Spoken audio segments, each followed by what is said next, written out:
We sort of found out about you just organically through social media, and we just look so inspired by it because it's just something to see people who are really using their time and energy to better our community, really putting in the words and the practice to make that a thing. And what we do at MelanList, we basically want to make it very easy for Black excellence and people who want to patron the Black community to find each other. We found it very hard and sort of confusing and arduous when we're just looking for people. We want to make the transition to buy Black more often, but there's not really any mediation to really do that. Right. Unless you just, commit to yourself, okay, well, even if you do that, it's very difficult because you don't know who's around you. You don't know the quality.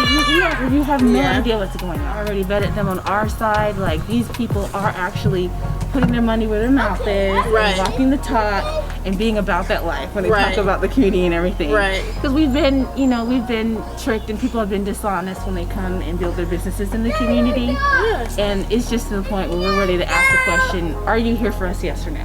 Right. And then we'll go from there. Right. So we just want to make it very easy. We've been in business for about a year so far. Nice, and congratulations. Thank you so much. We just got our last international partner. She's an artist in the UK, and really just interested in bringing everyone together, all different skin tones of Black, not just us heavy melanated ones, just to also open people's minds up to what it means to be a community and to be a culture and to be more accepting. Because sometimes we're the worst critics of ourselves. Oh yeah.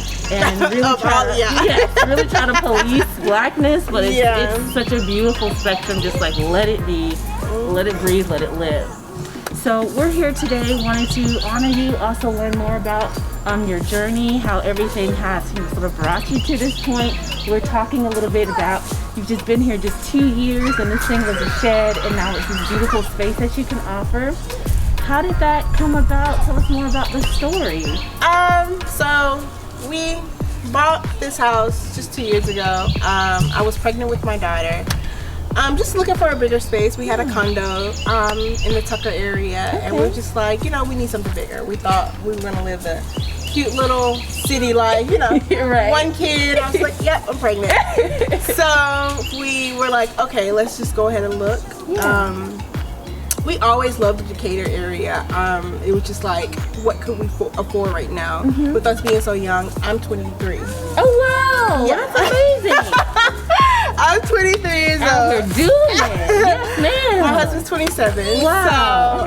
So I'm just looking. Okay. And so we overlooked this house about 3 or 4 times. Okay. Cause like how like a Zillow and Realtor, like the houses look different, small. I was like, this house is small. Like this is and contractors throw anything together now. Right. So I was just like, what is this? Right. So we put in a contract in a couple houses, and like either the inspection was like horrible, or like they weren't like not paying any closing costs, or just like I got better offers or something. So we were getting like discouraged, and we were just like, what, let's just wait, or let's just find a rental for like 6 months or something. So we then we finally came to this house. My husband was like, Taylor, let's just go. And I was pregnant, so like I was emotions, and I was ready to just cut somebody out. I was like, I'm done.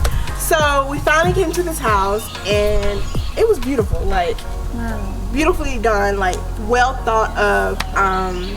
They had like the little farmhouse look to it. Yeah. And I'm more so like modern, mid-century, but I was just like, there was thought put into it. Yeah. There was, real countertops, real flooring, original flooring, stuff like that.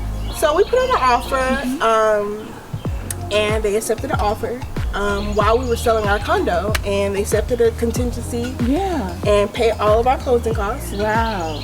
And that was, the rest is history. We want this done. Our intention was to make this a guest house and everything, Airbnb. But now someone has reached out to us in housing, and we want to try to help them.